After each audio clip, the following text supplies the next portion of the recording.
You're watching the Cannabis Broadcasting Group here at CBGtv.com. There, that was short and simple.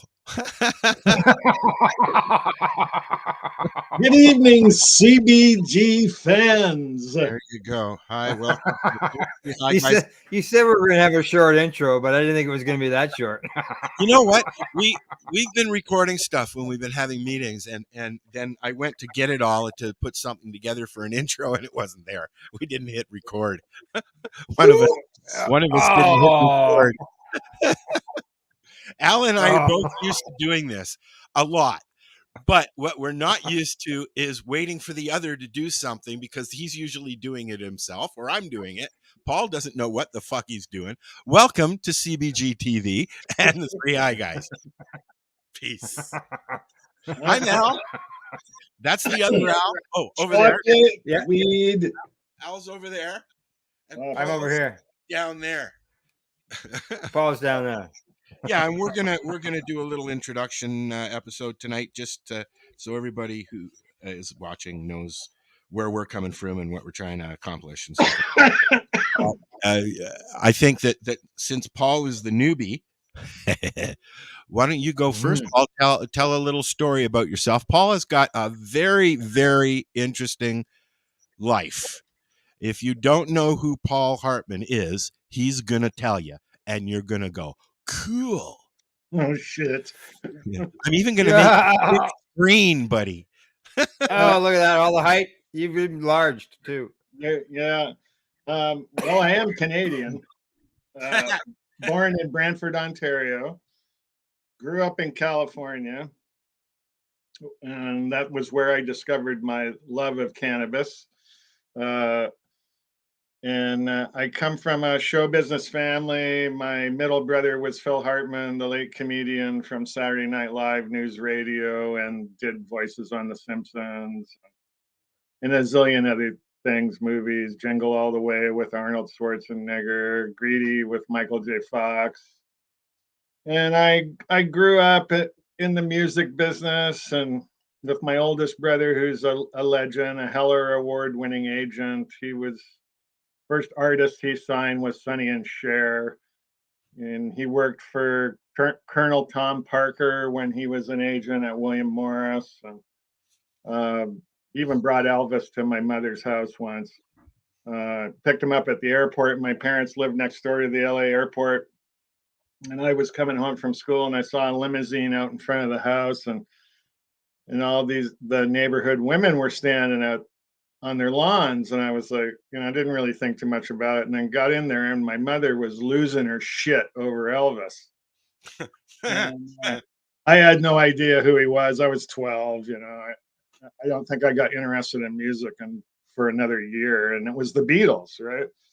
So, but now later I reflect on it, and I'm like, wow, that was crazy. And I've been growing cannabis since I was 13 years old. I'm now old, and still growing cannabis because I'm addicted to doing it. And there is yet to be a 12-step program, I think, for me. Is it true? There isn't one? I've never heard of anything. Oh, there you go. So I guess I won't be quitting that.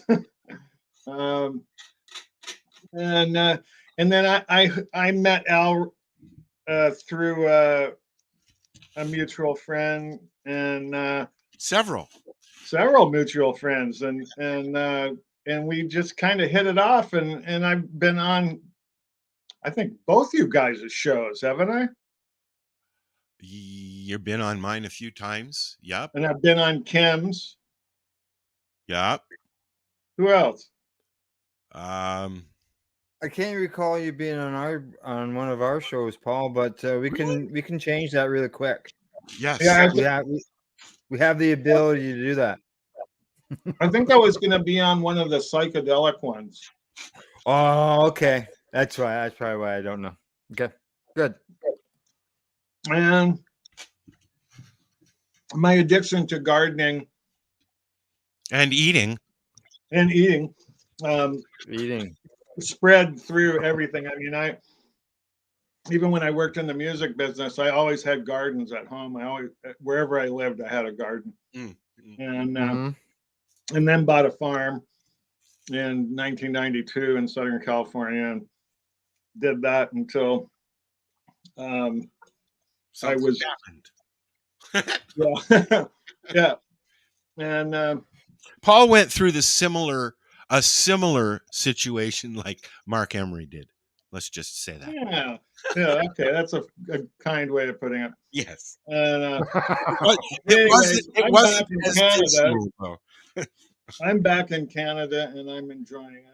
I spent a lot of time in Jamaica over the last 5 or 6 years, growing yes. down there, and that was a real education. COVID brought out some really nice people, he said sarcastically and facetiously. And you really got to see the finer qualities of some Canadian people that go to foreign countries to make money, and they forget what really life is about. You know, there's a few. We recently on the 420 radio show had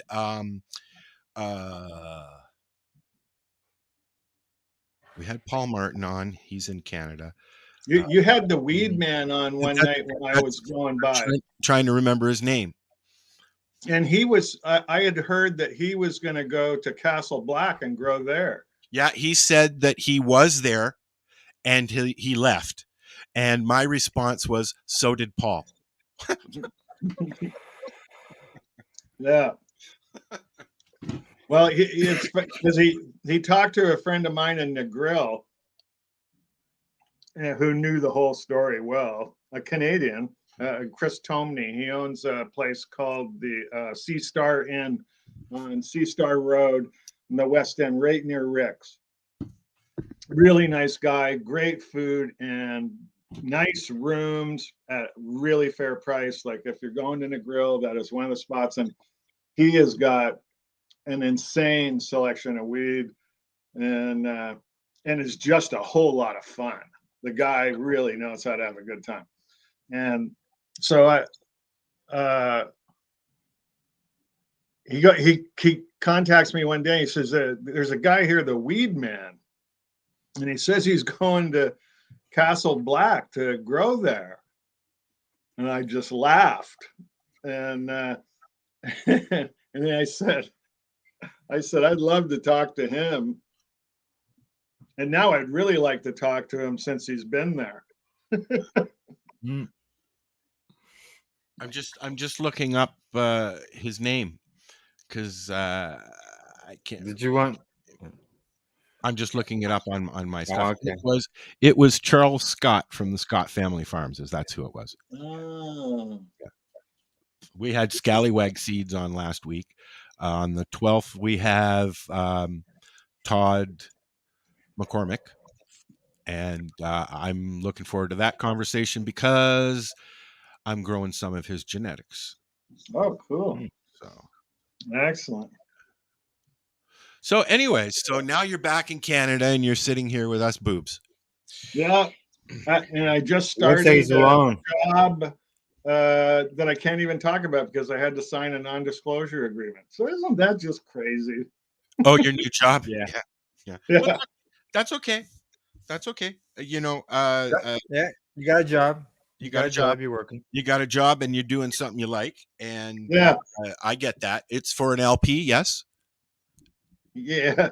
So that's you know what, Paul. We went through this already with Marcel and Darcy because when they came to the show, they were just doing their own thing, and then they were both instrumental in helping get Truro Cannabis started up, which is Lenny. Lenny is the CEO. So we're just a nice little happy family here, and I have decided that if you've got a dislike for legal entities in the cannabis industry, that's your business. I have friends that work in the cannabis industry. I have non-legal friends that have gone into the cannabis industry, like yourself now, Paul. And I'm okay with that. And anybody else who has something to say about that, we'll go listen to another show. Yeah, I really hung out of the whole thing for a long time. I went on a lot of interviews. Like I interviewed with Aurora and Tweed, and they were meetings that I walked out. I walked out of 2 of those meetings, and it was like, and they were like, "Where are you going?" And I'm like, "Avoiding a train wreck. Thank you." Okay. Yeah. Well, they were like, "What? What's he talking about?" Unfortunately, did you get high? Did you get high and forget us, or did we get banished to the side here? It feels weird because it's like I'm you're just talking alternative selves. Oh, wait, there you are. Is that better? I gave Al admin so that he could do that part because he's used to doing that part and I'm not. I just leave it. But then I removed it so that he could try something else. But you know what? We'll get there. I don't think I can handle the responsibility myself. Well, that's why I've removed your admin access and you can sit there and go. Yes, except that I've been drinking coffee and now I'm awake. I am not having a good day. I'm having one of those days that I complain about not wanting to have, right? So I'm not feeling well. I had a shitty day in this afternoon. And then people started asking me for lifts here and there. And I'm like, Tuesdays and Fridays. No. The new philosophy. Yeah. I'm busy. Leave me alone. No. Tuesdays and Fridays. It's usually 15 minutes before I have to sit down and put a show together. And that's fine. I don't mind running around. I like going. I take pictures and but there are 2 days now that I am MIA. Yeah. Oh yeah. So Al Graham. Al Graham is a staple in the Canadian cannabis community. He has been sitting around doing stuff like this for about as long as I have. Maybe I've been doing it a little bit longer, but yeah, I got started in radio. Yeah, about 2008. We actually have somebody that's done real radio. I did real radio, correct. I was on Rock 107 in Belleville. Paul, you would recognize that name for sure. Yeah, I was on there. Trenton too. All right. Yeah. Yes. Exactly. They got one. They got just 2 different locations. Belleville I believe that's Chorus now. Chorus Radio, correct. Yeah. Well, at one time it was Quinty Broadcasting. That's what Rock 107 was when I was down there. Chorus bought it. I wasn't an employee. I didn't work there or nothing like that. Well, they were doing like a Rogers community radio thing, weren't they? Well, they broadcast on terrestrial radio. Anybody can pick it up. It just didn't have a big strength as far as its reach, right? Yeah. As far as the so you did a music show, Al? No, what I did, I was part of a 1-hour show called the Flower Hour, and Philip Diesel was the DJ at the time, and I was listening to him. I was listening to Rock 107, and he always had cool tunes during his hour show, and as well as he had the 420 moment where Jay Blaze would call in and they would always talk about the latest movies that the 2 of them have seen. And so one day there was a Supreme Court Canada decision or something that happened at big court-wise. So I called them up right after he had done his 420 thing and they were talking about movies. And I said, hey, look, we just had this big court challenge and you guys are talking about movies. How come you're not talking about this in the news? The 420 moment. And he said, call me next week, same time, and we'll talk about it live on the air. And for 2 years, I did that. We actually, for 1 year, we were doing that on the weekends, Saturday or Sunday, depending on when he was doing his Flower Hour broadcast. And then for a year, ended up having a segment within his podcast that he was broadcasting through the radio network. And Treating Yourself Magazine was the sponsor of the podcast. So that was back in 2009. It was quite the thing to be able to do all that back then and share the news is what I was doing. And back then, we didn't have podcasts. Well, you had a website, you know. Yeah, I had a website, but then I ended up going to Time for Hemp down in the U.S. Oh, we don't and know. We're spent not some talking about that. No. Let's skip. okay, spent some time down. That's where Spent some time down there, and that's where the Pace Radio Show started. Was down there, and this is the 10th anniversary of the Pace Radio Show. And then come up here. I was with Al for a few years, and 5 or then 6. branched out on started the Reefer Reporters here on the 420 Radio Network, as well as the Pace Radio Network was here, and then went on and started the Pace Radio Network, and so now I'm doing that. And I've been a writer for Treating Yourself magazine. I spent a few years doing that, going to events, covering advocacy stuff, like going to the Global Marijuana March, standing up on stage when there's packed crowd out there and getting photos so you can get a great spread shot in the magazine of just the fog from everybody smoking, lighting up at 420. I have just found a picture of the last GMM that I attended, and it was the last one that they had on the north grounds of Queen's Park. We'll talk about that later because it's coming up next week. Correct. And Neve from Com was involved. Amy, Right. everybody that everybody knows in the community was involved back then. And it was the last big one they had there with a stage and everything. And I have pictures of the 420 light up. It's just a cloud of smoke over the whole crowd of people. And there were thousands of people there. Oh, yeah. Yeah. Oh, packed. It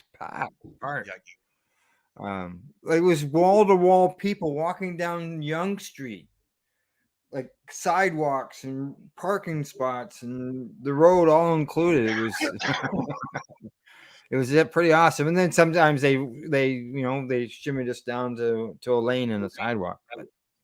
I can't remember what year it was, but I went to the last one that Sam Malachi went to. That's the one that I was at. Yeah. Yeah, that's the one that I was at. We sat backstage and hung out with Sam and Marco and a whole bunch of other people. I met Allison Murden for the first time then. It was a different time and a different place. But anyways, we'll talk more about that later. Keep going with your speech. Yeah. Oh, my intro. Yeah. Treating Yourself magazine. Yeah. As I mentioned, I wrote for Treating Yourself magazine. Every article that I wrote was all just about getting the information, the knowledge out there, and sharing that. I looked at it as when the 420 rally started, the only one that was in Ontario at that time was down at Highway 420 and the Victoria Park Avenue, down in Niagara Falls. And then over the years, as everybody knows, things have grown since then. I sort of look at by spreading people know about these events and seeing them, and by writing about them and telling what's going on, I was sort of hoping that would help spread what others were doing, and others would start doing the same thing in order to increase our voices and make us louder. All it takes is one person to walk away with something that one of us has shared. And, this is like yourself, Al. If one person listens to a show, I'm fine with that. Okay. So hi, 4 people. Yeah. For 5 years, I was doing cannabis educational documentaries at 4 different locations between Peterborough and Belleville once a month, and I had different themes that I rotated through, like prohibition, science. I can't remember what all there was, but there was 4 different themes, and going around and talking to people about cannabis and making sure that they knew. I was trying to spread the truth because we had always been told the opposite of what I was experiencing.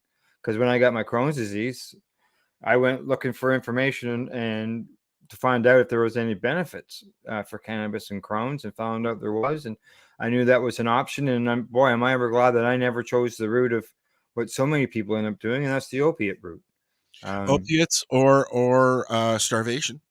Yeah, correct. And so I just said a lot of pain pretty much with everything that you eat. Right? Exactly. So I didn't want to end up a stat, an opiate stat, whether it's through addiction or through death or whatever. And I decided to go the cannabis route, and I've had 2 prescriptions for opiates, and that was while I was in the hospital. When I left the hospital the very first time, they gave me a bottle of pills, and I returned those pills back to the pharmacy 3 years later with only 6 pills missing. The only time I've used opiates is after surgery.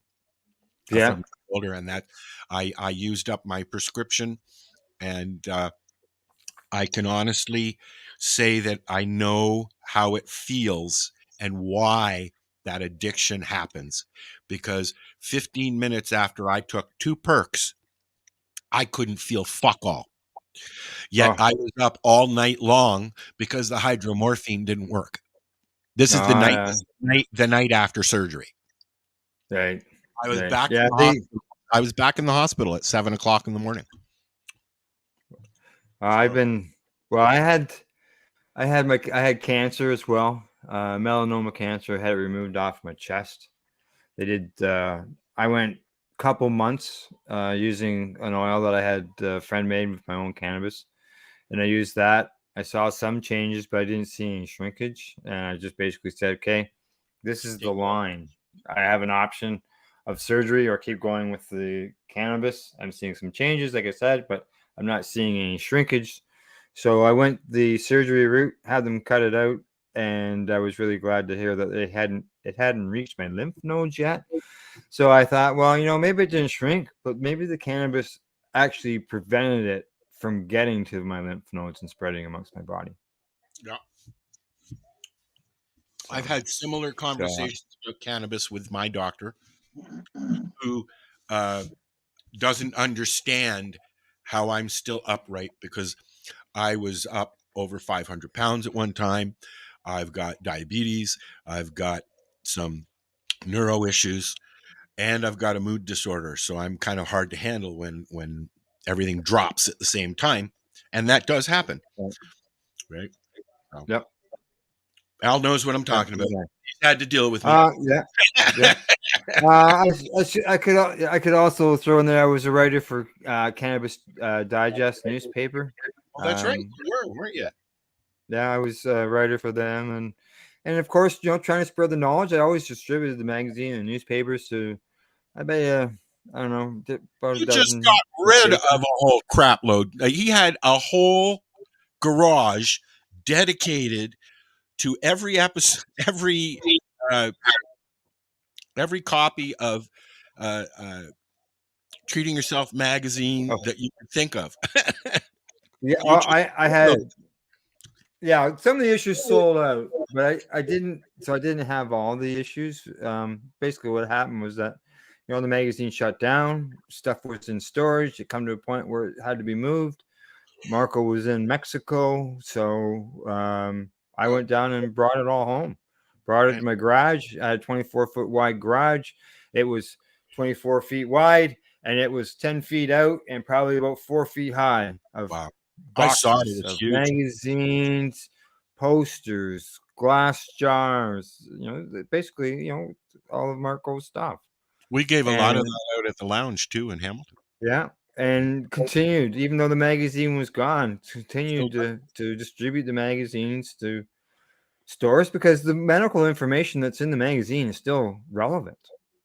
Yep. And the rest of it, I look at it, a lot of it would be history as far as the way advocacy was done, or way things people learn things. I have I have 2 issues that I've found from moving. I'm sure I've got more. Yeah. And they sit here for anybody to read in the bathroom. Yeah, there you go. I know right now I can look right over there, and there's a bin right now, and it's got DVDs in it of Treating Yourself Expo DVDs. My friend Kelly is on one of those DVDs doing her first interview. We were there 15 minutes said hi to Marco. Marco said, "Do you want to do an interview with Dr. Bob?" And I was like, "Sure." Kelly, here's a mic. Mm-hmm. Yeah, because Dr. Bob Melman, rest in peace, Dr. Bob. He was there. He was a big part of that. Sure was 2010. He was up. Len Richmond, he was the guy behind, the producer and director behind What If Cannabis Cured Cancer. The documentary was released there at the expo. And I know for myself, I used that documentary for those 5 years that I was going into the cafes, because as a police officer said, it looked, when he walked into the cafe and it was dark and the movie was on, he says, I felt like I was in a science class with a bunch of gray heads. So it gives you the kind of audience that I was getting. Wow. Yeah. 50 people on a Sunday afternoon. I mean, I've had cancer too, and beat it with oil and mushroom extracts. And it's, I never thought of it that way in the beginning. I mean, it was a medicine for the head, not for the body so much, right? Well, I think that's also. I was, I started smoking. I was smoking doobies when I was 13. We go into the pump house for a pool out back and smoke doobies in there, or go down to the river, get some. We used to go down. We used to go down to the ravine in Moore Park, which is Upper Rosedale, I guess. And do you remember the white elephant on the DVP, Paul? Yeah, that big. It's gone now. It's all what do you call it? Townhouses. But there was an old white building that was built and never finished for whatever reason, and it sat there all through the 60s, the 70s, and part of the 80s, maybe even to the 90s. And there were lots of ravines down and around there, and that's where we found a little place under a storm drain where we could sit on a platform and have a little fire, and the cops would just walk by. They didn't see us. So, you find a place. There's always there's a will, there's a way, huh? That's right. So did the cops ever show up when you were there? Did they ever? You know what? Yes, Al. They used to ride their big fucking Harleys down the pathways. Oh. And we'd be sitting there smoking a joint, and we hear whoop whoop whoop whoop. What was that, Paul? Some cream cake. Cremate. Paul has to learn how to use a camera. He needs to know. Give him a month and he'll be fine. Yeah. Oh, there you go. So we see, I see all these comments coming from Facebook and other places, but I'm not seeing any usernames. So I'm just going to say, hi, how are you? Hi, Paul. I know that was you. There's another one. Is it my turn now, or are you done, Paul? I'm done. Go ahead. I'm sure there'll be something I'll remember later on. I don't want to. No. My name's Al Rapp. I have been sitting in this chair 17 years and my butt's really sore. I started doing internet stuff in the 90s, 1993 to be exact, which was the day they turned the internet on. Before the internet, I ran a newspaper called What's Up Toronto Magazine with my sister. We still do it. She does a lot of posts and articles and stuff, concert stuff. We started doing that and quickly found that industry people liked the fact that a brother and a sister were just going out and telling people what was going on in the city of Toronto, period. No bullshit, no drama. Just here's what we saw. We liked it. We didn't like it. Go see it or not. I took that. We printed one issue. I took that and I converted it into an online newspaper. Before the web, we used a bulletin board system that I cannot remember the name of right now. But we had a few lines where people could call in. My sister and I walked and put posters up all over the city of Toronto at 4:30 and 5 o'clock in the morning. on poles, taping stuff to poles. You know how they used to do those pull tab things. We Yeah. we did things like, talk about what's going on in the bars in the city of Toronto. We interviewed people, met the Headstones a few times. We used to go to movies. Would take my mom, and she would write a review. My sister and I had the privilege of going with a writer down to Woodstock 94. That was fun. Let's see. We just wanted to tell people what we were going to see, later on, I started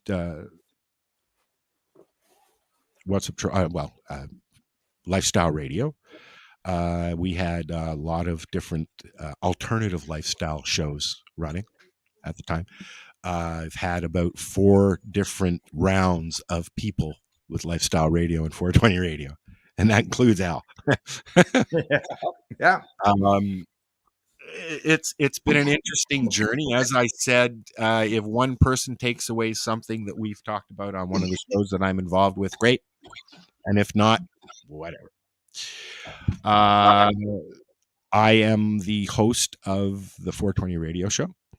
I've been doing that for 15, 16 years. I do it with Marcel Janak and Mary Jane Baker and Lenny and Darcy and whoever else wants to pop in. And now we're here. Al and I was invited to join in on a new adventure called CBGtv. And the Three High Guys is our first production from CBGtv. We figured that, we're all a part of the group. Might as well do something with the group. That's right. Exactly. Yeah. I'm sure I've missed stuff, but I'm rambling here every week. You'll pick it up eventually. Yeah. I know exactly what you mean. Things that come along, you'll remember something as we go along, either tonight or when we come back again, the next show. Yep.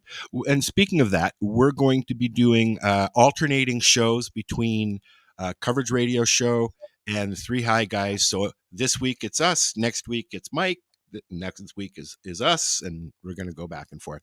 I think we'll end up with 3 a month in some cases because there's that extra week. Trying to just, I could have just said, let's do it on a different night, but I like the idea of giving people something different. It doesn't get boring. I enjoy Mike's show. He plays a lot of different stuff from all over the world. If you're into indie music, punk, metal, alternative, and indie, they're on the network 7 p.m. every other week on Tuesday. Yeah, that sounds cool. Yeah, well, I think you've listened to it.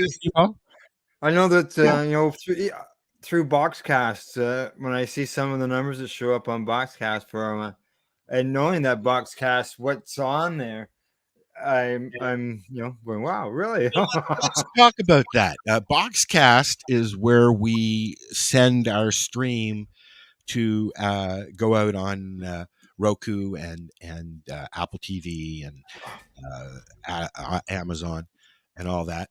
And then alternatively, we're broadcasting the show as well on iHeartRadio and a whole bunch of other places through Spreaker for our audio people. Some people don't give a shit about the video. And Al has a number of shows on his network that we broadcast on CBG. We broadcast all of my shows on CBG as well. We've got some new content coming on CBG that I think people are going to be very interested. It's new. And you can watch it in your living room or on your TV in your bedroom. We haven't made any official announcement yet, and that's coming. That's coming. Yeah, we still haven't done that, have we? No. It's on the agenda, though. Well, okay. So, who is involved with CBG CBGtv is myself and Al Graham and Irene. I can't remember her last name. Yeah. Green Irene will do. Green Irene. Everybody knows her as Green Irene. Okay, and funny enough, my sister, who does not use cannabis in any way whatsoever, she is so not into the community, but she is in charge of all our money and our books and stuff like that, so we know we're all safe and safe. And it's been really easy for her because there is no money. That's right. See, the good thing is that once she registered our business, we're an Inc. She's taking care of all the banking stuff. So the only thing I really got to say is, if you are a startup cannabis company and you'd like information, my sister's a bookkeeper and she knows how to set up the books for a cannabis company, and just get a hold of me and I can put you in touch with her. It would help if you were in Alberta, though. Hell yeah, it's a virtual world these days, though. It's like my doctor. I asked my doctor if he'd be okay if I stayed with him, even though I moved out of the city. I'm like 1,700 miles away, and he says, "Yeah, I have lots of patients who are scattered all over Ontario now." Oh, wow! Because I know sometimes they say, "Well, you're just too far away. Somebody else needs that." I've been with this guy 40 years almost. Oh, good. And I think that has been lifted a little bit because of COVID, because of doctors doing virtual appointments and stuff, because that's what I did. The only time I went in was for blood tests for diabetes stuff. So is that a cock ring? No. No. That's some ice wine rosin. That's ice wine rosin right in there.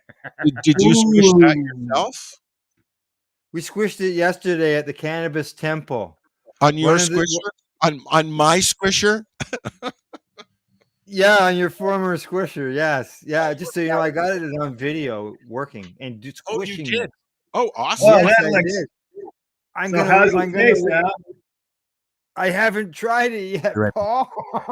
Well, like, what are we waiting for, bro? Milk that shit out. I've got it in my shatterizer. Oh, I miss my shatterizer. I had to leave it in Jamaica.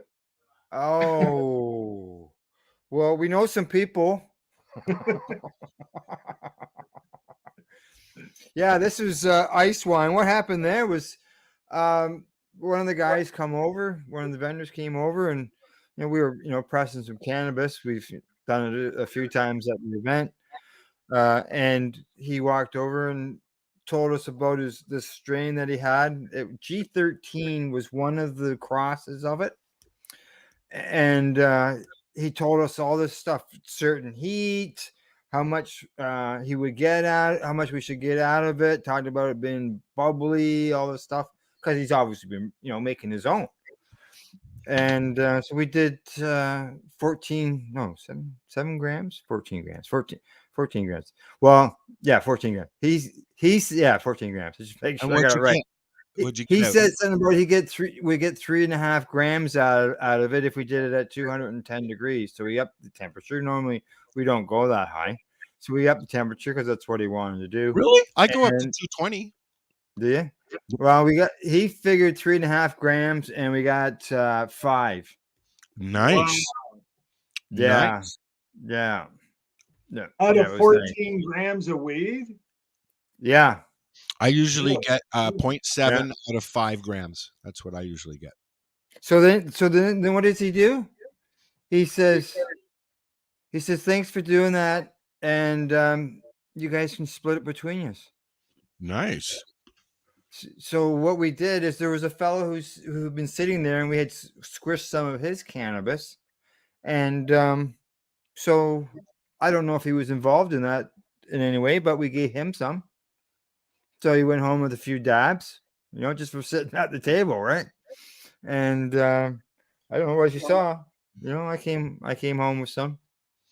I enjoy the fact that there's no solvents. I can, and so my little process that I've done, because it's usually just me I'm squishing for. I go and I'll take 5 grams. I'll stick it in a cupcake, parchment paper cupcake thing, Mm-hmm. and then I'll put another one on top of it, and then squish those, and then just it's really quick. I don't have to play with parchment paper. I just Oh yeah. and Oh it's no, good. I always take the pucks. Do you keep the pucks? Yeah. What do you do? What we've done with some of them in the past is we actually sent them. This is about a year ago. We sent them down to the East Coast, down to Chris. Oh, nice. So yeah, we filled one of those boxes that you can get from the post office for $20 and sent it down the East Coast. I took all of my pucks that I've been gathering since I bought it at the farm, and we made cookies for the dogs and ourselves. Yeah. Today we made bud butter. I put 15 grams of shake and bud into my magic butter machine and a pound of unsalted butter and turned it on for a few hours. And then we took the mush. Dean's going to dry it out and then incorporate it into a batch of cookies for his old dog. She's 12 years old and she's blind and can hardly hear and can hardly walk, Oh. But since we've been giving her cannabis in the form of cookies, she's perked right up. She runs to the door when I walk in, and it's nice to see that she's resuming her life, even though she's having a hard time even getting up on the couch now. And I've been through this. I went through this with Buster, as you know, Al. Yeah. And you went through it with your dog as well, right? Yeah, Callie, yeah. And she's still on. She is still the wallpaper on my desktop computer. And she's been gone 7 years. Buster has been gone a long time. I think Al had the privilege of meeting him. Oh, I met her. Oh, yeah. That's my buddy right there. He's my phone. What I did was I dedicated my phone to my pal, and I call my phone Buster. There you go. There you go. Buster saved my life, so it's a dogs are very close. But anyway, yeah. You were going to say something. Yeah. Joints, Jamaica joints. Paul, are they all baseball bat joints down there? Well, yeah, pretty much. You kind of have to. I'm laughing because when Al hands me a joint, it's like I smoke these. Okay, I double up my Gazette papers because they're just not big enough, and I smoke cannons, as Al knows. Yeah, and then Al gives me a joint, and I'm like, "What the fuck is this?" And I will tell you, my friend, a joint coming from Al, a regular Ziggy joint coming from Al, will put you on your ass quicker than one of these, I tell you, because he's a very good grower. Well, thank you very much. I can't wait. The reason I asked that, Paul, is because I've got this video here they've got lined up. Al, you'll have to add it to the screen there. You see it there, Paul? Yeah. Oh, that's like the biggest joint in the world or something? Oh, yeah. Yeah. Look at that. 420. Yeah. The size of it. World records. How many pounds of meat are in that? Exactly. For me, I feel that's About to go down Vancouver 420. Did they actually smoke it? Big. Well, yes, they did. They did, and I've actually got the video of them lighting it. Just give me a second here. And the last time I saw I'll tee that up. a big joint like that was in Hamilton at 420. And it was, well, let me be nice. You're not going to see any big raw doobies anymore, I don't think. Oh, Sorry, raw lovers. If you love raw papers, tell us. So while Al's looking for that, Okay, here you go.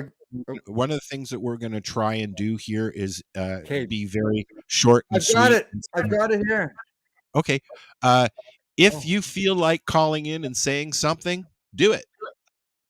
yeah. Ask a question, heckle us. Question, hit the comments, tell us you're listening. Yeah, We'll get used to this. But the whole idea, and if we like what you're saying, you might even be invited to call into the show. We do have Skype available to us, so we'll put that out as well if anybody wants to use. Does anybody still use Skype? We're gonna be talking about a variety of topics, not necessarily about getting stoned too. Like, hopefully we avoid politics. But the idea is to, there's the 3 high girls. Is it 3 high chicks? Al? 5 high chicks. There's lots of shows, lots of podcasts with a bunch of girls sitting there talking about pot and interacting and stuff like that. But there's not a lot of just older high guys. So here we are, older high guys. We're all in the same age bracket, pretty much. Yeah, I've got the video teed up. I've got that video teed up again. World's biggest cannabis joint. Getting lit. Happy 420. Vancouver. 419. Go. 6, 5, 4, 3, 2, 1.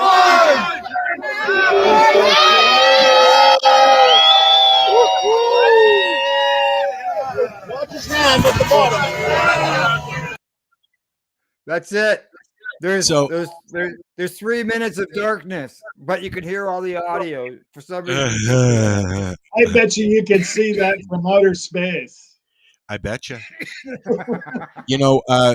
Something I will mention is that both the guys are in the process of getting better internet. Al's about to start broadcasting from space.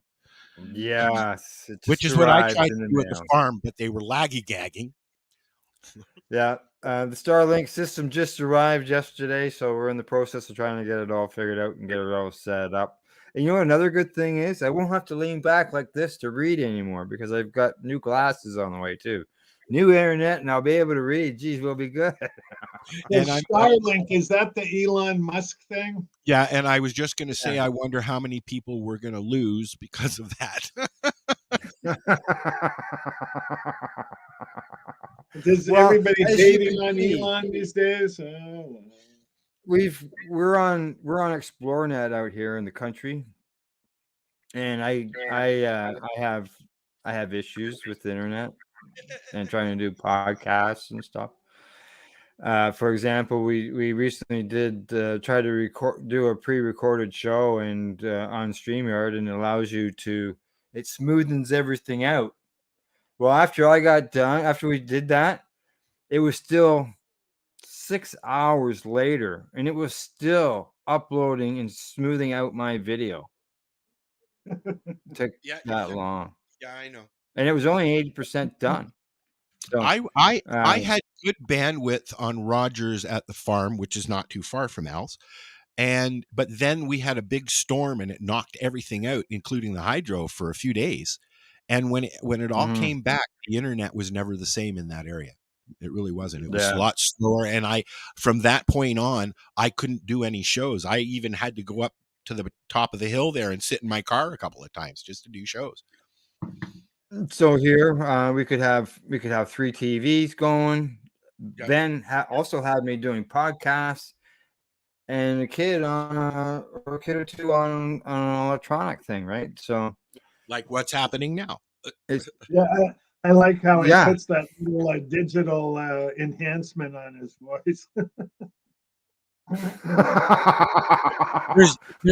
There's been a few times when Al sounded like Max Headroom. So, but anybody who I didn't notice broadcasts a thing.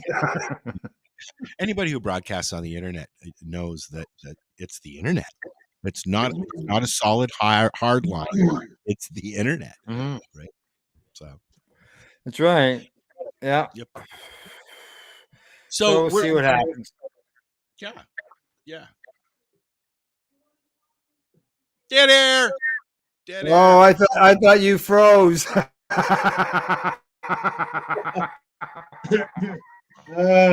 it was actually one of those stoned moments. Let me ask you a question, Al.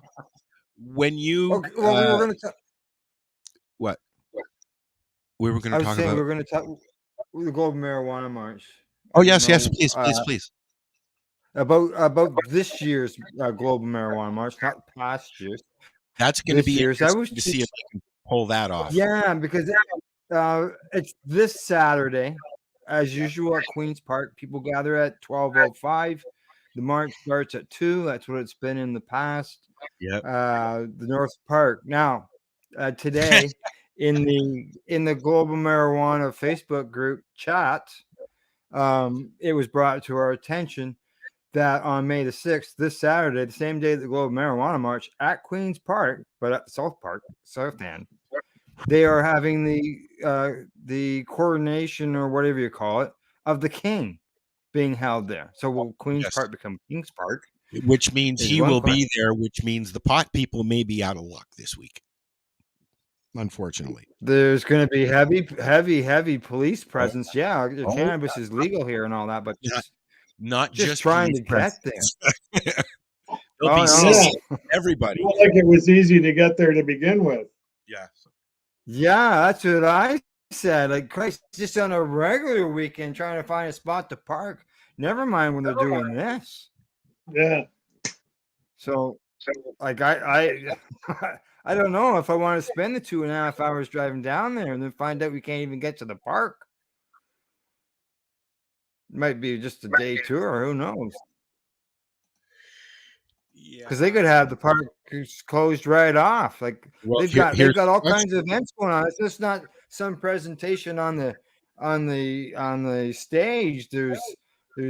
There's all kinds of things going on in the grounds, whether it's bouncy castles for the kids to hot dogs and different food and everything, kind of like what we do at 420 or for the Global Marijuana March, but for the king. Yeah, back in the festival days. So here's the question for you, Al. Are you going? Well, presently, I'm keeping an eye on it. I'm keeping an eye on the thread to see what's going on. The plan is still to go, and we would broadcast live from there. You know, I remember going down and like thousands and thousands of people were there. And then you said last time that you went, there was like 100 people.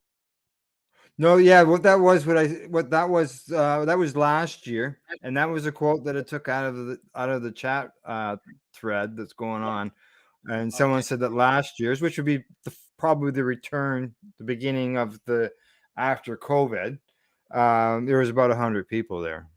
Like I remember, like, we've been going down since we've been doing all this stuff, but I mean, I usually I stay at home and run the board and stuff like that, just because I can't walk around as much. But it was radio then too. I was just going to say there was no video, so now we got video, and we actually did our first event with video down at the Can Expo or Canada Expo. CBG Can Expo, and then did you run the board? You ran the board during the Kind Winter Fair. That wasn't really CBG. There's still ongoing stuff at that time. Yeah. That was the first time we actually worked together as two different networks in order to create something. Karma Cup last year, Al. We did the Karma Cup. Was it? That was the first thing. Yeah, you and Irene went, and I stayed on the thingy. I was Right. still Right. was I in the city? No, I was up here. I was up You here. were up there. Yes. Yes. I remember that. Yes. Yeah. Yeah. We won't be able to do that Paul, this year. You're more than welcome to sit. And what we do is Al and Irene or whoever else will go to the event, and I'll sit here and just watch and change the videos and stuff like that. So you're more than welcome to sit in when we're doing that, Paul, because Paul doesn't get out much. I'm planning on going to a lot of the weekend ones, right? Are you? Yeah, because I've never really done it, and I'm gonna and I'll have some kind of video system. We will figure that out. Yeah, We'll get you an iRig. and the high Yeah. Well, see, because I can walk at an event. I can walk in front of a loudspeaker, and Al can still hear me. Wow. Right? Yeah, they're like $40 at Best Buy. Well, really, the kind winter fair this past winter is a perfect example. We used to run into it at the Green Market. This is an iRig microphone, and it's made. Where's the plug here? It's made to plug. You plug it into your phone. With the newer phones, the new iPhones, you have an issue, but you plug it into your phone, and then you plug a headset into that. And these are condenser mics, so they're in your face kind of mics. So unless it's in your face, you can't fucking hear anything. And Al would be standing right beside the speaker at Karma Cup with tunes going. And he's like, blah, blah, blah. He can't hear shit from us, but he's like, blah, blah, blah. And I'm down at the Karma Cup, blah, blah, blah, blah, blah. And we could hear every fucking word they said. So, wow, that's cool. Yeah, exactly. So now I've got technology. Yeah. And now instead of using earbuds like in those days, now I've got an actual set of closed headphones. I was thinking what we should try, Al, with that is one of those karaoke mics, because they have a little speaker on it. You know what I mean? So you Bluetooth your phone to the karaoke mic, and you get speaker. So you would hear me on the speaker.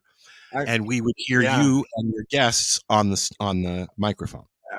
I if it was like the kind winter fair, it wouldn't work. I wouldn't be able to hear you, man.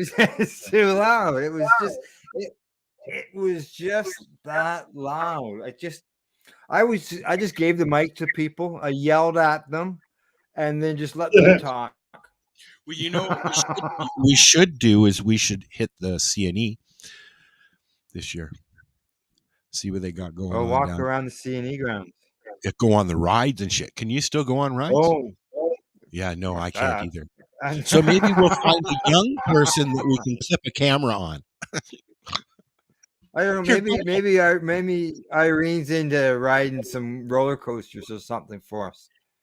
The last rides I went on was the wooden roller coaster at Wonderland, and never again. It was in the rain too. It was on a media day. There was no lineup, so my sister and we sat on it. We went like 20 or so times because it was boring. There was no line. So, do you want to go again? Sure, let's go. Last night was like, holy fuck. No, the Flyer was the last roller coaster I was on at the X. I missed the Flyer, and I believe that is down at Playland now. Oh, yeah. I haven't been. It's either in Rye, New York, or what's that other big park in the States? Six Flags. It might be at Six Flags. I know that a company bought the Flyer many years ago. It moved to another park, but then it's been sold and moved again. That'd be that'd be hard to move, wouldn't it? Well, it's all wood, so no, it's all bolts and nuts. That's all it is, and they've moved fucking they moved all of those Egyptian tombs because the Nile was about to flood them, so they actually cut them up with those big long string saws, because it's what do you call it, rock soapstone, right? So it's easy to cut. They literally cut it into sections and then moved it 1,000 feet up the wall and put it on the top so that it Mhm. could never be flooded again. Otherwise, we lose all that shit. This Oh, wow. this is where the pharaohs were found and all those big, right? Yeah. Pardon Right, Alexa. right. Pardon Alexa's voice there. She's interrupting us. She's telling me to take my pills at 8:00. Oh, I'm trying to find. I see I got a screen here that's not working right. Oh, I closed off. Oh, there it is. Okay, hang on. He found it. Ah, I found it. Ah, there we go. Good stuff. Good stuff. So hopefully we'll Right. be able to raise your video up to high def by next week. Wow, Yeah, that would be hopefully. awesome. When are you going to hook up your thing, your Starlink?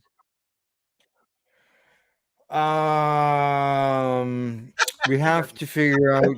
No, I was just before we came live on the show. I was talking to my son-in-law, and we're just figuring out the mounting location Yes. and where to run the cable through the wall into the house. Like Now, I suggested unfortunately, earlier, is there already a satellite system in the house? yeah. So you could utilize that kind of a line, but it came with stuff. Well, yeah. It'd have a completely different plug on it in the one that's in it now versus the Starlink hardware. Is it? So Is it we'd the have to kind run. that We'd you have push to. We in have and to. turn? Is it No, no? Okay. no. You got to drill a 1-inch hole Wow. in your wall to get this plug through it. Oh, okay. That's a big Yeah, hole. that's what I went. Wow, that's a big hole. In order to, and the thing is that that's the size of the plug. That's not the size of the wire, right? No, So the then you wire got this is fucking the big cable. hole in the wall, huh? That's So I did a 1-inch hole on my floor here to bring up the cable from the basement for my yeah, box, but I'm not seeing it. It's hidden. It's underneath the box, right? exactly. And who knows? Maybe that's what we'll do is we'll bring it into the basement. That makes sense. That makes sense. Yeah, yeah, and then bring it up through the floor or something. So I'll check after the show, see what's going on, see what he figured out, if he figured out anything, and go from there. So Yeah, you'll figure they it. do. It's just finding it. They tell you to put it on the ground and get it all set up first, and then go ahead and mount it. So But you bought the mounting clamps? no. Looks like we're gonna make our own instead of paying $200 for a mount. Yeah. Make some U's and then screw them to your whatever. Yeah, it could require just get a post because it's on a post that goes into a base.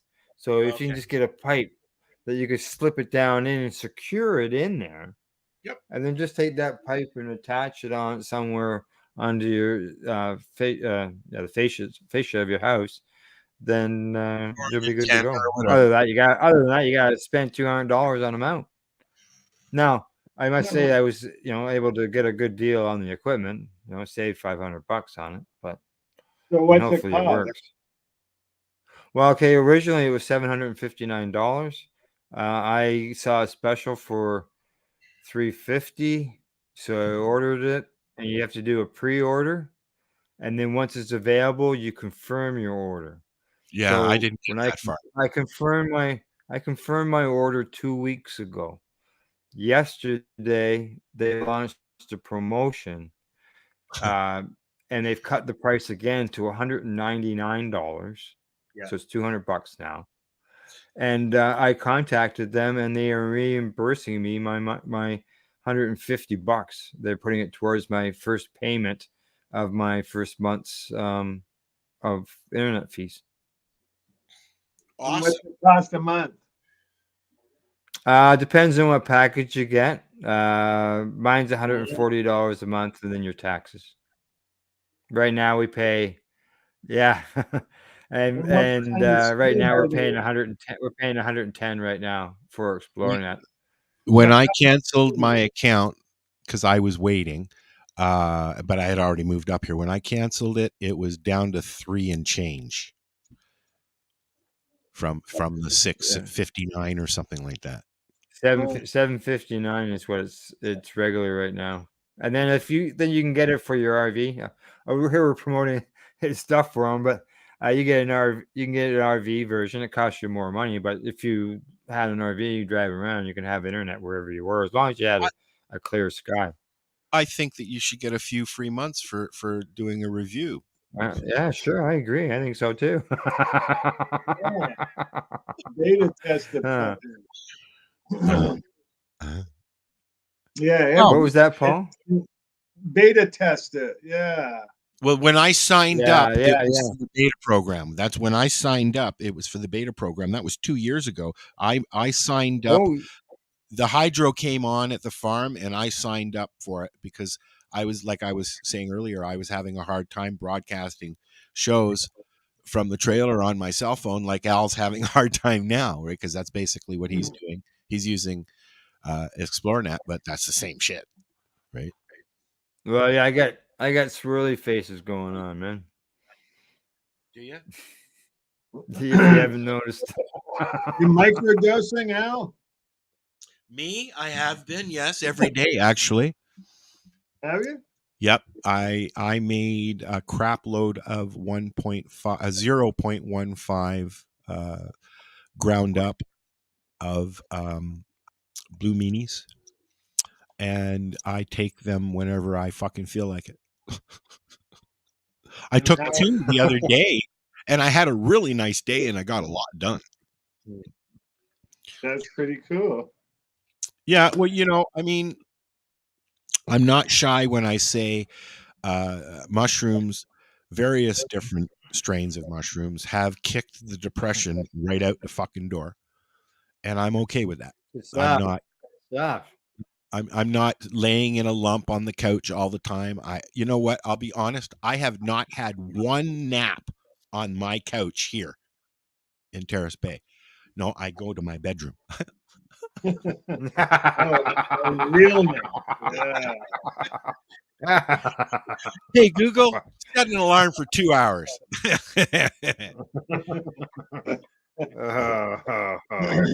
Are you guys using any of the? Do you guys use any of the little tools that you can get, like Google Mini or Alexa or anything like that? Do you guys use those? No. We've got one. Yeah. It's supposed to work with our Fire TV, but it doesn't seem. I have a Google Mini in my bedroom, and the sound is fucking awesome. And I have an Alexa in the living room, and I'm keeping the Alexa in the living room when I open the bed and breakfast, so that people have a little thing they can look information on, so they don't have to use my computer. I always find it handy to say, "Hey, Google, what's the weather going to be today?" And then it'll tell me, and then I'm done. Well, I have it set up. I can control the heat, my TV. I have a light, my phone. When my computer disconnects, Alexa gets upset, tells me my computer is disconnected. No wonder she got upset. She's quite mouthy, that bitch. Here's the funny thing. Okay, when I She's a total snitch. When I first started using Siri, several weeks after, the lady that voices Siri started following the 420 radio show on Twitter. I was like, no, she's very pretty. Siri is very pretty. Yep. And where's she live? I don't remember, buddy. I don't remember. But there is an actual lady that does. Siri is not AI. And speaking of AI, AI, you know where I'm going? AI. What's with this Al everywhere? Ow, ow, ow, ow, ow. Yeah. Every time I read in the paper, ow, ow. I'm working on it's not AI, it's AL. Yeah, that's right. It's Al. It's not AI. I wish they put a small I in there, really, the guy that developed artificial intelligence for Google has quit. Yeah. And Oh, he's yes. informing people that you need to be careful because this AI shit, it's going to be dangerous. We're going to end up in a world. Hello, Hal. How are you today? Remember Hal? Do you Open the remember pod Hal, bay guys? door, Al. It's Open the pod bay door. 2023. Do you guys remember that movie? Do you remember Hal? Yeah. I don't think I can do that, Dave. Yeah, exactly. Yeah. That was fucking creepy. That was the first time we saw anything like that. That's a fucking awesome movie. The movie is 2010. What was it? 21,000 Leagues Under the Sea? What? No, it was 2000. Was it 2010? 2001 A Space Odyssey? Is that what it was? I think it was. I think so. Let me Google it. Since I have a computer here. Hey, Boy, you Google. named this on the date, huh? It's like George Orwell. Yes, it was 2001 A Space Odyssey. That was now 22 years ago that this whole thing, Hal, was supposed to take everything over. And then we had, remember Y2K? Ooh, that was a big stinky, wasn't it? Oh, yeah. That was a Yeah, the house I was in, the guy ran over and turned the power off at the stroke of midnight. Oh, that's so good. I love it. That's so perfect. Everybody lost their shit, didn't they? That's fucking hilarious. Like, quick, let's go to the bank. Wow. Oh, shit. There's a couple of things I like to mention. All right. There was, two things, I guess, offhand. I don't know if you saw Ted. I love Today Ted. he was live. Oh, Ted Smith. Pardon I me? thought you meant the Ted movie. Smith, yes. Yes. He had a press conference today about filing a constitutional challenge. I against did the not get province. to watch that, so please fill us in. Okay, well, I didn't get to watch the whole thing. I caught it just right there towards the end, and then I turned around and I shared it around to different groups for people to be able to watch. And he says that they've been preparing for this for years. He's looking forward to getting our case before the competent court to resolve their issues, which not only affect our patients but impact medical cannabis users across Canada. Our lawyers have prepared solid constitutional arguments that should protect both the organization and force Health Canada to make changes to their medical cannabis program, and that would include higher dose edibles and the lack of storefronts is what So this is all let's about. take a second and please explain who Ted Smith is for anybody who doesn't know, because he's a very important person in the Canadian cannabis community. Yeah, Ted is with the Victoria Cannabis Buyers Club. It was something that he started 1996. So you're looking at 26 years ago. 8,500 members was the last one of the last numbers that I had gotten from him, and they were in the same location for 22 years, and then recently we're told that they had to move.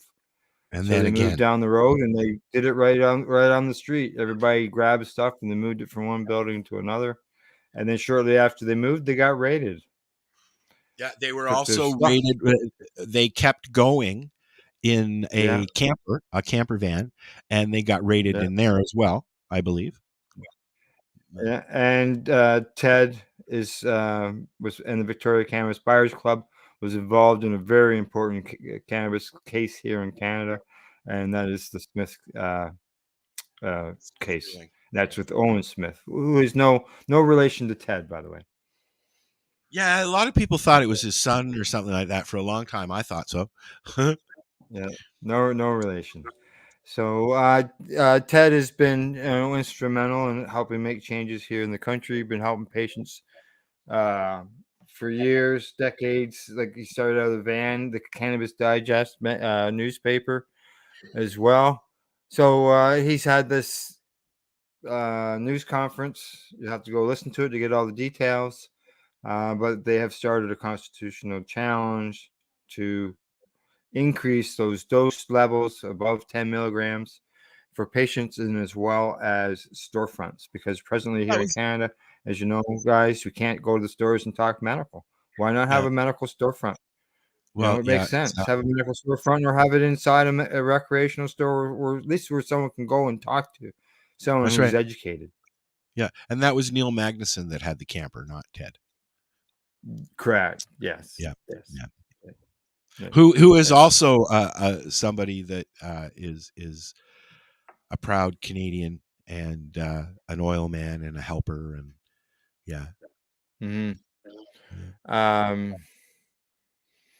So I'm looking forward. That also involves that $6.5 million fine that the VCBC and TED have got separate fines, but total $6.5 million. Like that's through the CSU, and there's more coming because of this last raid, just a couple of weeks ago. On top of it, yeah. And I base it on what they base it on, how much stuff they get, product they get, how much the value of the whole thing, and then there's these multipliers that come up with the fine. Yeah, well, they go by street prices and stuff like that, and they figure out how much and how much it's worth, and then they set a fine. I watched some of the raid because the cameras stay on for a little while, and the police, they know Ted. Ted knows them. They were talking to them on, he was talking to them like he knew them, and they basically came in. They did, and they said, "We're going to do what we have to do and leave." And that's what they do at that point, because there's no kicking in the doors. They're things like that. When they raided the lounge, okay, they brought a fucking battering ram. Now, Paul, you've been in the lounge, okay? Was there a need for a battering ram? It's a fucking glass door. Yeah, I'm like, seriously, that's crazy. But I'm glad that big time. I'm glad that Ted has continued. He has persevered and personally given up a lot so he can do this. I mean, he's big time to do this. Has he been charged? Has he been in jail for this? Doing this stuff? Throughout the years, I'm sure he has spent some time, but none of these recent things. They just seem to come in, take the stuff, and then issue the fine. The last few times, that's exactly what's been on the video. Yeah. They just basically call them legal robberies. That's what some of the people say.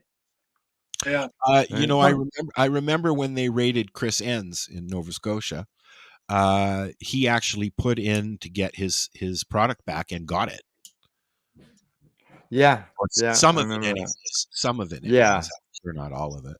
And they make sure that, like, these people, the members are patients.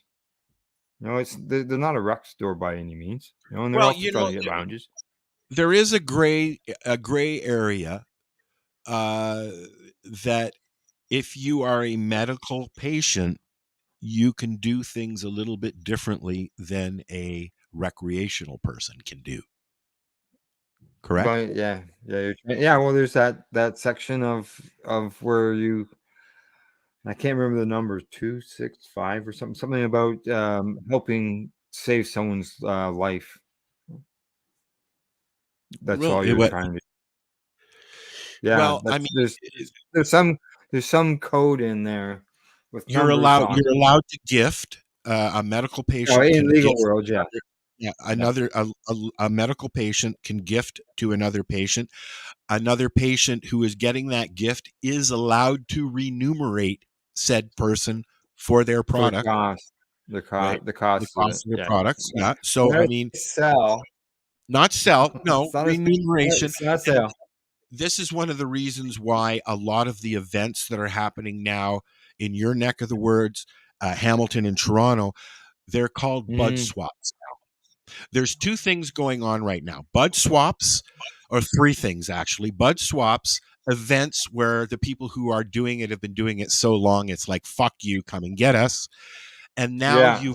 you've got there's a club in downtown Toronto that you have to be a member of because it is Yeah. a social science setting. So when you go in there, you are setting yourself up as a test subject to be Correct. tested, and you go in and you Yes. test products and see how they. It's a lounge, and everybody knows it's a lounge. But because it's scientific, because it's medical, it seems to be working. This is where they had the first legal testing thing for Karma Cup. She had a pre thing there. Yeah. Yeah. New one. Yes. That sounds crazy. Like, so you go there and you can consume weed there and test things. Yes. Yeah. Well, that's entertaining. Yeah. So you'd be documenting your results, right? Yeah, I've seen pictures of people Yeah. and videos of people there, and they actually have a sheet of paper in there with questionnaires on each strain and things like that. Now, I don't know how that information's actually used. If it's used. I know that when we were doing Hope in Hamilton, we had a form where people filled out, right? Yeah. Correct, and you do that with the Karma Cup in the legacy version of it. You do the same thing. Yeah. I think though in a session, and this is something to complain about the TY Expo was that for their cup was that you had a day and a half, if that, to test 21 strains, and how could you properly test 21 strains in a day and a half? But that's why I like with the Karma Cup, you get like the legacy version of it. We'll talk about the legal version in a second, but the legacy version was about $600-700, but you get over 100 samples. It's 125 samples. Oh, for sure. Yeah. And that's butters, concentrates, rosins, resins, bud, topicals, food, candies, munchies.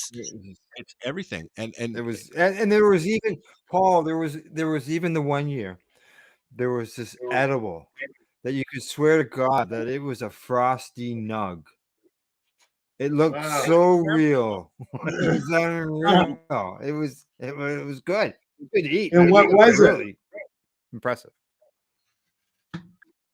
What was it? It was candy. It was like a candy cane kind of thing that was but it was shaped like a muzz, a nug. You bite into it and it just melts in your mouth. Crazy. I've had one. It was good. It was good. There's no doubt about that. Now this, now things are a little bit different. You want to get into that now? Talk about how it's that we know as far as what we've seen. Anyways, I haven't talked, but I'd like to know, Paul. You said you've never been to an event, right? Never been to one of the cups. Oh well, you're going to go this year.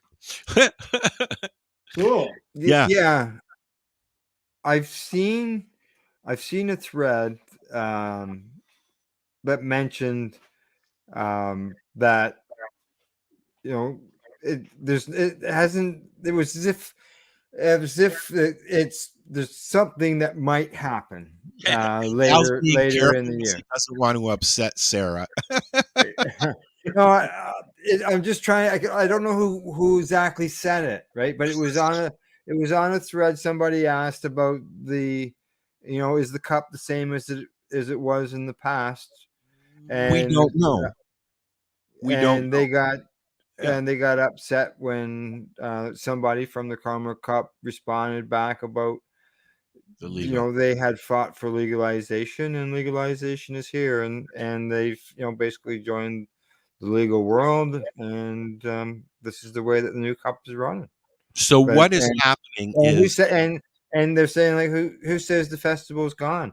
And I don't know. for an example, Yep. yeah, if, for example, we attended the Kind Winter Fair and the Summer Fair. Those are events that has vendors at there. So who knows? Karma Cup could come back with a legal version of vendors. Well, here's my thoughts on it. I've known Sarah for a very long time, and I've admired what she's done with the Karma Cup. It's my favorite event every year. Okay. Has been since the beginning. But for me, to go from a judging pack with over 100 samples to choose from to a judging pack that's half the price, it's $301 or something like that. Somewhere, yeah, $300 some odd dollars. I know that. And but what it is I believe it's 6 samples per package, or 3.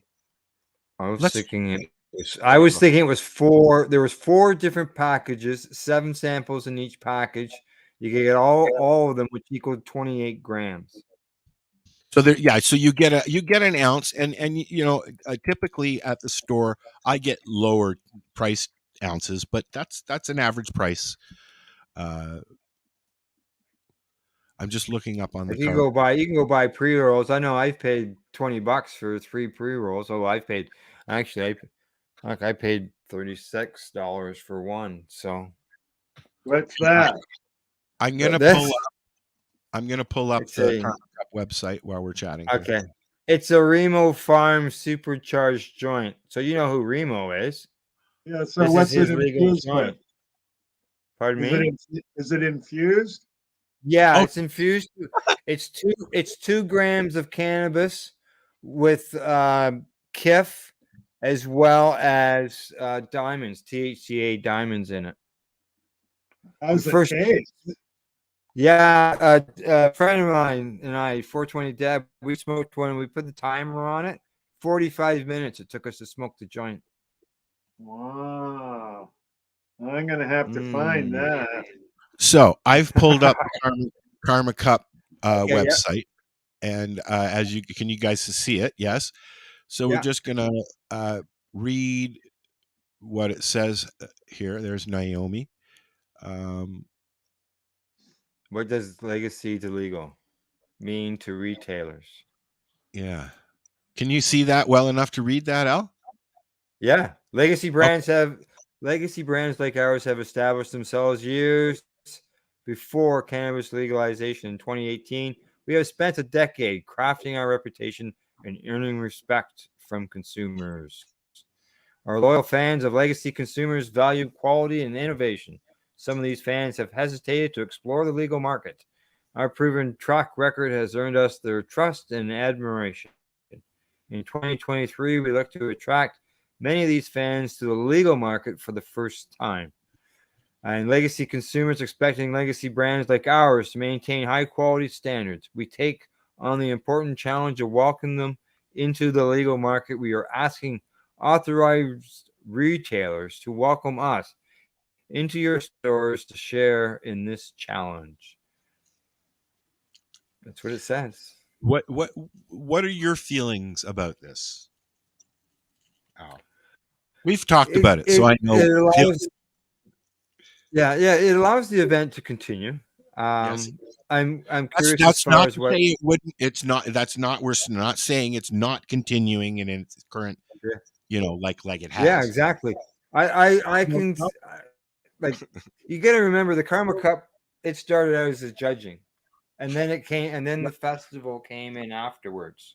Yes. Has it now reverted back to that where it's starting with the judging, and once they get that all ironed out in another year, will the festival with the vendors come into play?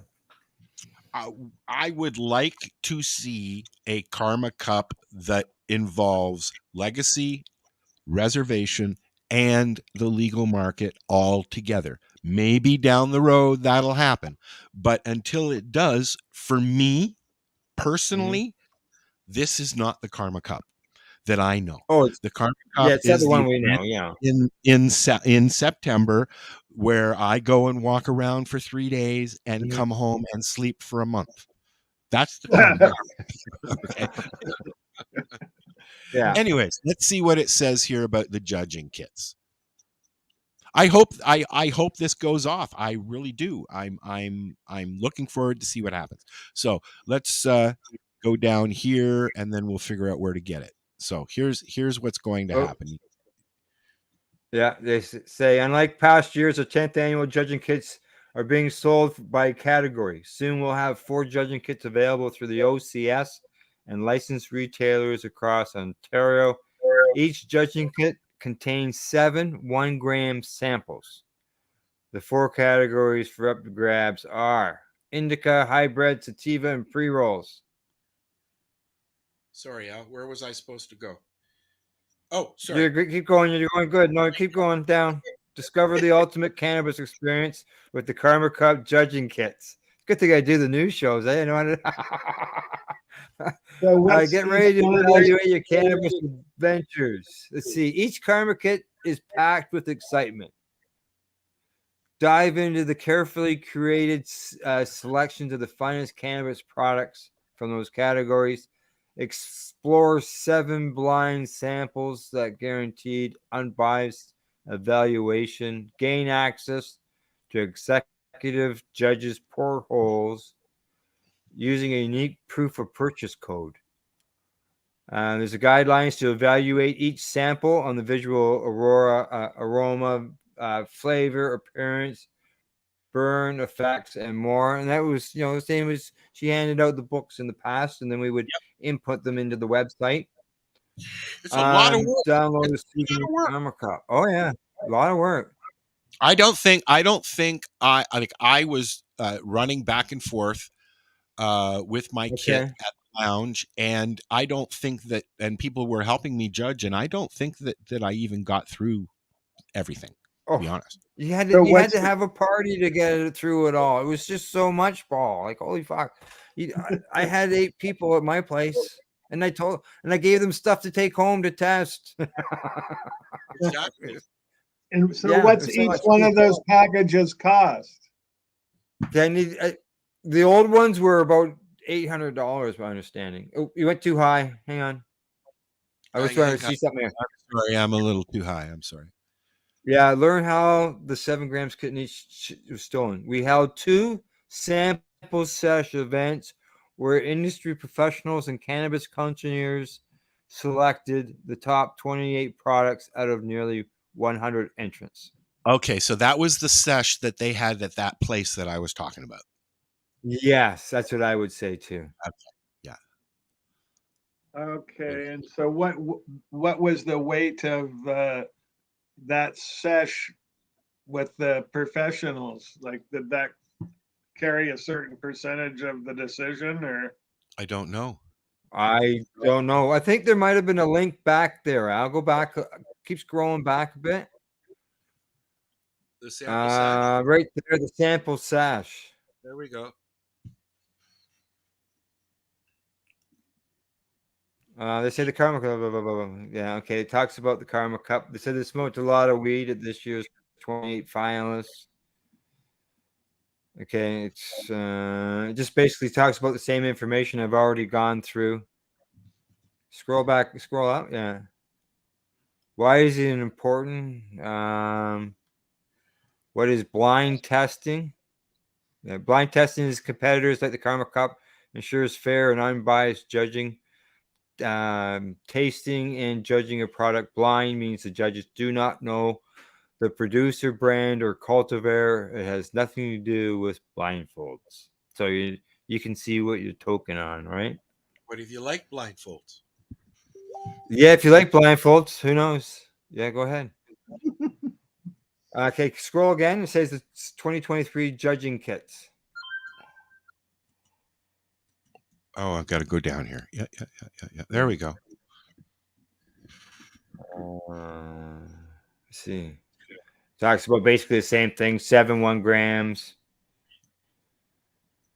See, they got an indica, a hybrid, a sativa, and a pre-roll package. Yeah. They say that pre-rolls have generated $70 million across Ontario. and the 7 pre-roll finalists were assessed using similar criteria to the bud categories. I'm actually surprised that they don't allow bulk marketing and in a pack of cigarettes kind of way. Yeah. I'm surprised that hasn't happened yet.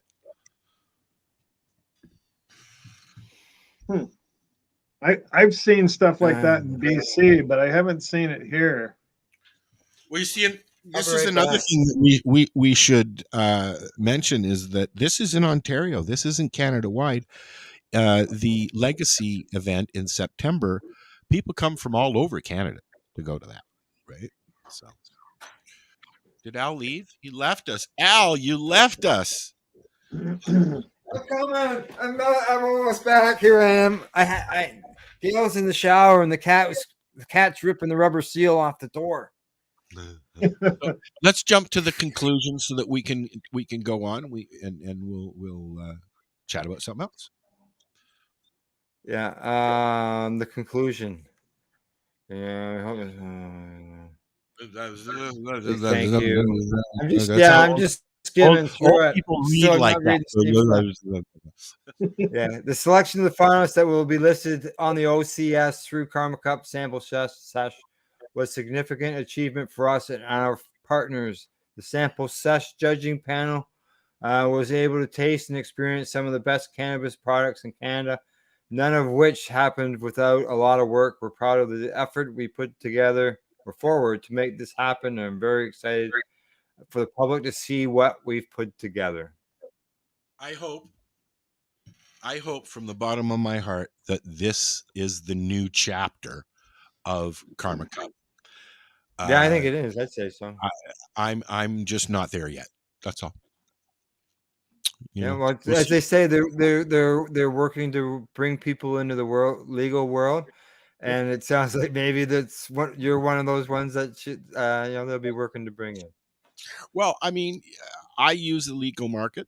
It's all I have access to here, and well, aside from mail order, but and I have it. I was stubborn about it, as you know. Mm-hmm. And I was very hesitant. Well, that's where I'm going. I mean, even Al uses it now. He's found some products, Urban Remo's products and Shatterizer products and things like that he likes, and he goes and gets. And that's what I do when I run out of my bulk. I run over to the LP store and I buy something from the OCS. I don't need to buy cannabis, but I don't know. Like all my years of making products, I've never made a beverage. Yeah, so I was waiting for beverages to come on in the market, and that's what I went for, was the beverages. And now with the help of Legacy 420, I do make my own beverages. Are we done with Karma Cup? Yeah, it sounds like it. All right. So when is that event? I don't know. I just closed the website. There's no actual festival, so I don't know how long the product is available in the stores for. You'd have to go to your OCS store and order it. Let's look on the OCS website. So did the Mohawks do an event? ICC is on July the 21st to the 23rd, which we will be at, hopefully. They do not have media passes, just so you know. Yes, I saw your post. New products. There is still nothing up to purchase anything as of yet on the OCS website. Yeah. I have seen a date. It is also, they've also included the Karma Cup information in their monthly newsletter. So if you get their monthly newsletter, you'll get some information. I believe I have it in I might have it in my mailbox. Just the fact that it got into the OCS, run by the government. Yeah, that itself is really what surprised me. Like being that the OCS partnered with a legacy event like that. Yeah, I I found didn't the think that email. I found the email here, and I'm going I to just and make it loud, bigger. Preset media.dd. all right. No. We got what do we got on there on the clock? We got 20 minutes left. Yes, we do. Okay, so can you see this? No. Yes, you can. This is an email I got. There Exciting you go. news, blah blah blah. What I'm looking for is dates and amounts. Is there anything in that email, in that newsletter? Nope. Hey, Here Kat, is stop calling it. a post. Here we go. This is from the OCS about no thank you. About judging kits. Oh, okay. Can you see that? Yeah. It's really small letters, man. I really have to lean into the progressives to be able to read that. There you go. Oh, that helps. did you write it with a crayon, Al? Big? Oh, perfect. Yeah, exactly. All right, so let's skim through this here because we've already read all that stuff. Well, yeah, it's going through some of the products there. Yeah. It's blah, blah, blah, blah. CBN, CBC, ABC, 1, 2, 3. Sour stuff. But, I usually stay away from those candies because of Crohn's concerns. yeah, that would I would think that might. I'm not seeing anything but descriptions of these products. And these are the products that are will come maybe eventually in the kits as they release the different kits. Maybe, although why they would name the products that would be in a blind judging thing, I don't know. Oh, the pre-roll kit looks fun. Yeah, there's the I could go 24.5 gram pre-rolls. That's what you get. Huh. They look so short with those big filters in them. Oh yeah, I can't. That's like 3 puffs and you're done. I know. I bought my first pre-rolls. I bought when I opened the package. I thought, So what is this? what we're looking where's at the joint? is the I guess the news stuff they send out there, and it's not giving you much information. It doesn't have a date. You haven't had her on, I guess, lately. No, I haven't had her on the broadcast. Well, we will keep you informed as we go on, and hope for the best. Good luck. Yeah, well, yeah. Tune in 2 weeks. By then, I'm sure we'll have some sort of some update on that. I forgot you were listening there, Todd. Todd is an old friend, a buddy of mine. So we've got 15 minutes left. Okay. And go ahead. I want to do a shout out to Tang. Go ahead. You know who Tang is? No. Who Tang is? Tang isn't his real name because I can't pronounce his full name, but so I'm calling him Tang. Tangaraja.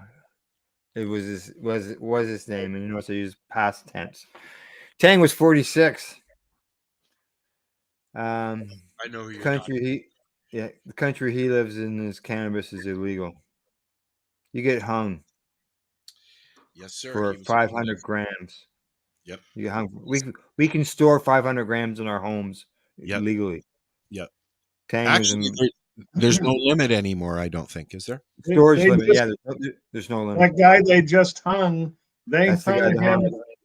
Oh, the guy who never even had contact with the weed.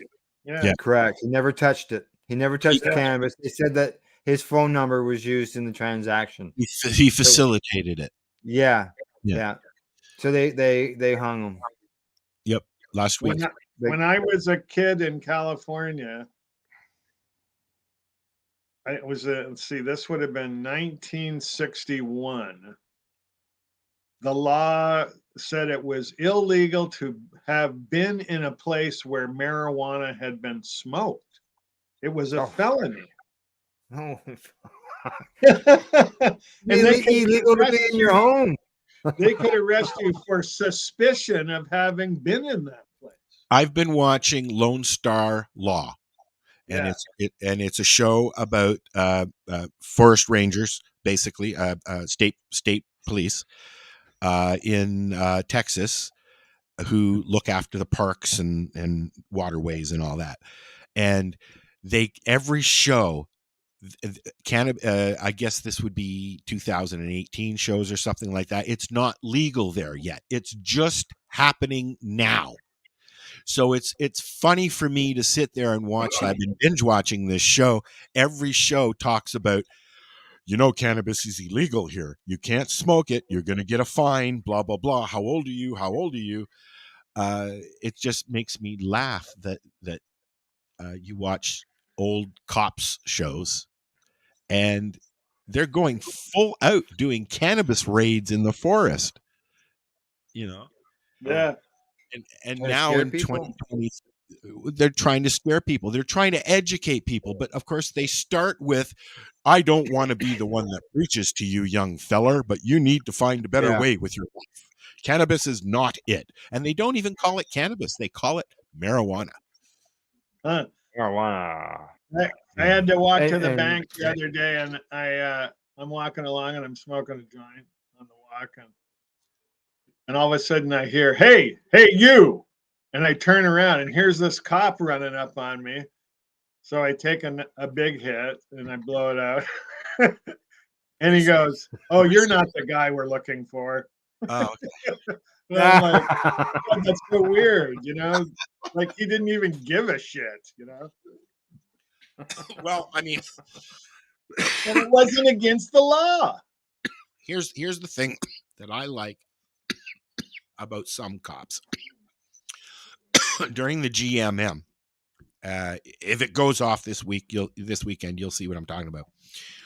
The Metro Toronto Police actually do the security for the event, and they'll walk with us, showing support. They're doing their job, but I think that's really cool that they will walk with us to protect us, because there are people out there that will fight with us. Still, we just talked about somebody being hung. Yeah. This is 2023. Regardless of World War III or not. Yeah. I look at it as people wonder why do we still need to protest? Well, locally, why to protest? That's why grammage, increase amounts that we can take with us. Yeah. But that's why these events are still going. We're not done yet. Yeah, lounges. I think that's really important to have some place where we can socialize, Well, drunks can go and drink something. But there's people on the, in the legal world, there's people who are lobbying for them, for the lounges, and people to add to that lobbying is getting out there and protesting. Let's last final word. Let's look at the success story of one Ed Fortune, otherwise known as NJ Weedman. This is a guy who's been busted countless times and just keeps coming back. He will not stop. Now he's got two clubs, one that he's redoing in New Jersey, and one that he's there's a big opening coming in Florida. He's got a couple of boats that he's taking cruises out, and he's doing what he set out to do. He's been doing it a long time. The first time NJ Weedman came on my show, he broadcasted from his grow room, and I don't, have you ever had him on the show, Al, on your show?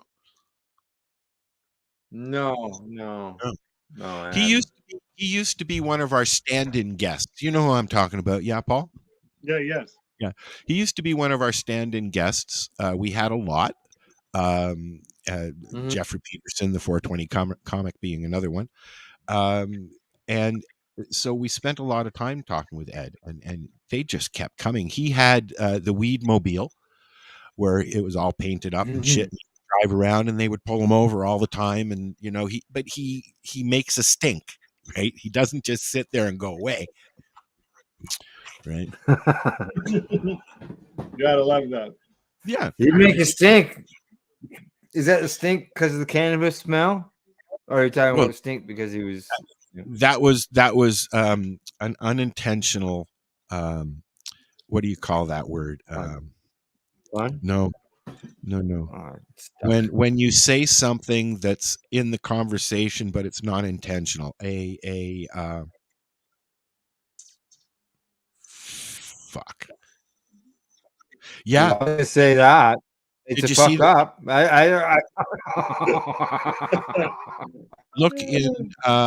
look at the Facebook comments, Al. It said that Rocha Ramen was sold. I have to look at it on my phone because I don't have the comments access here. We'll fix that next week.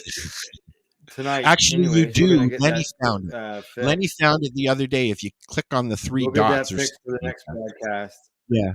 So I read something about Rotorama, but I don't know anything about it. We'll make sure that we look it up. I know that I know the hot box was sold, which was the original Rotorama. The hot box was sold, as well as Hot Box Jamaica, the hotel or the bed and breakfast that Abby started. Other than that, I not really up. I mean, it's gone now. Mm-hmm. It's very sad. Yeah, but it's gone. Kensington Market was a huge place for cannabis. Huge. Yeah, and now it's. I think there's a few legal stores there, and that's about it now. I know Jody tried to open a store there. I agree. Jody's place I agree. So great. Why did it crash so hard? I don't even want to talk about it. I don't want to talk about it because I don't want to start an argument. I know that there was some issues going on between her and Abby.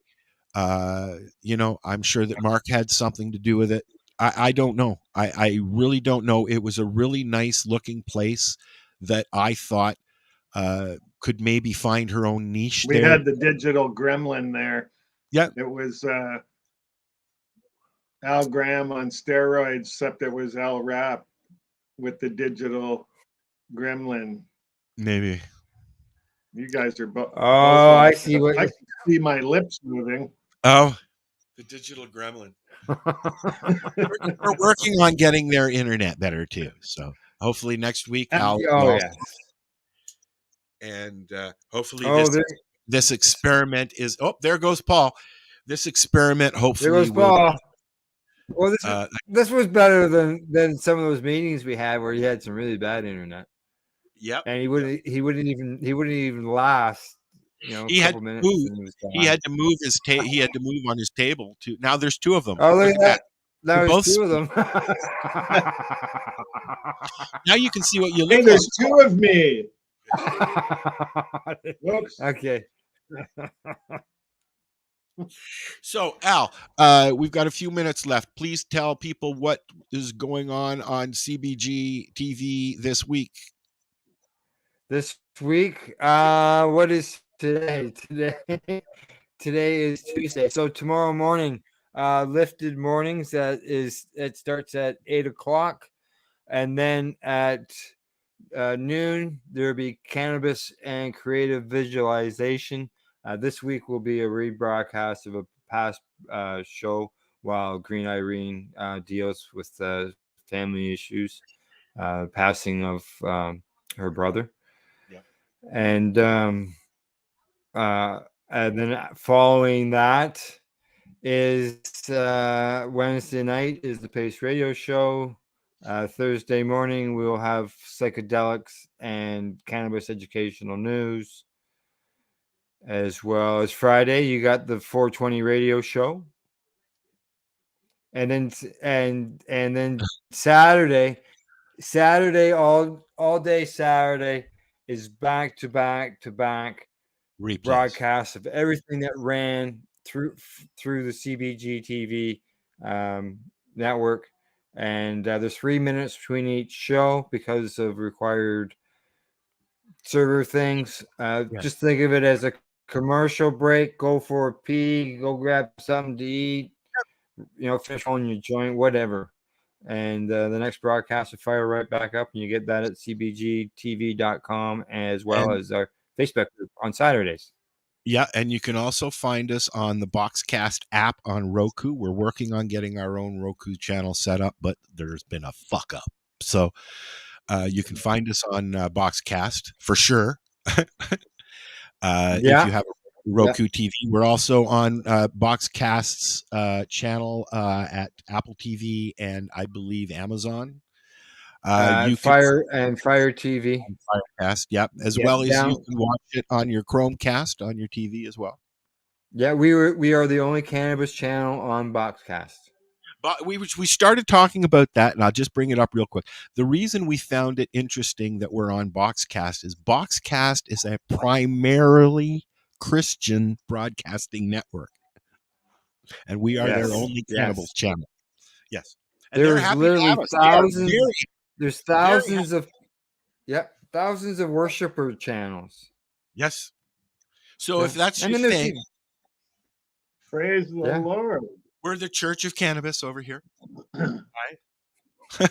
we have our, on CBGtv. We have our Spiritual Sunday broadcast. It's live at 4:00. Yep. And the other the other thing that I want to mention is what CBG that's through KGL TV. That's right. Is several known cannabis broadcasting companies, systems, whatever you want to call us. 420 Radio, Pace Radio, and KGL TV and Green Irene's THC. We have been broadcasting shows for many years. So we've got new shows and a lot of old shows that we're broadcasting on the CBG network together. You can watch everything CBG at CBGtv.com, or you can check us out at 420radio.ca, lifestyleradio.ca, paceradio.net, and greenirene.thc.ca. CA. greenirene.ca. Okay. Is what Irene's is. So there are how many shows going a week now? Different shows.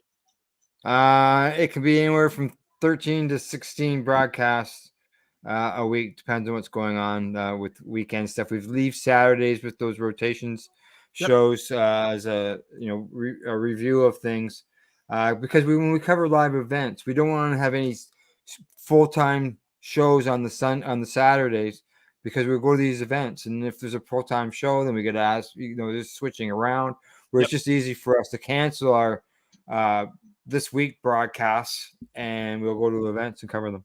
That's right. So, I look for and we get more providers that join in. We'll get more broadcasts as well. The idea is to provide folks who want to have cannabis content to be able to access it relatively quickly. We've got to go, gentlemen. We got to go. Exactly. I was just looking at that. Yep. About this at the Global Marijuana March. Oh, cool. Yeah, just so I remember. Don't forget to bring that on Saturday. I'll have it. Was that Paul weird? All right, gentlemen. Thank you. What was that, Paul? I said, is it full of weed? Probably. No, it's the bag I use when we go to events. It's got microphones and headphones and everything in it. So. I'm sure you'll find a pre-roll in there. This is the Three High Guys podcast. You can hear us every other week on Tuesdays at 7:00. Next week, we've got the Coverage Radio Show. He's done over 200 episodes. We've got lots sitting on our YouTube if you want to check them out. Thanks for listening. Please come and join us in our next one. Yes, we've got some really cool guests lined up. So yes. So we'll talk about that next week. We'll have some dates by then. Yeah. All right, guys. Oh, he's gone. Oh, he's gone. We'll see Yeah, you we next better week. end. Boxcast is almost over, man. Yep. Bye-bye.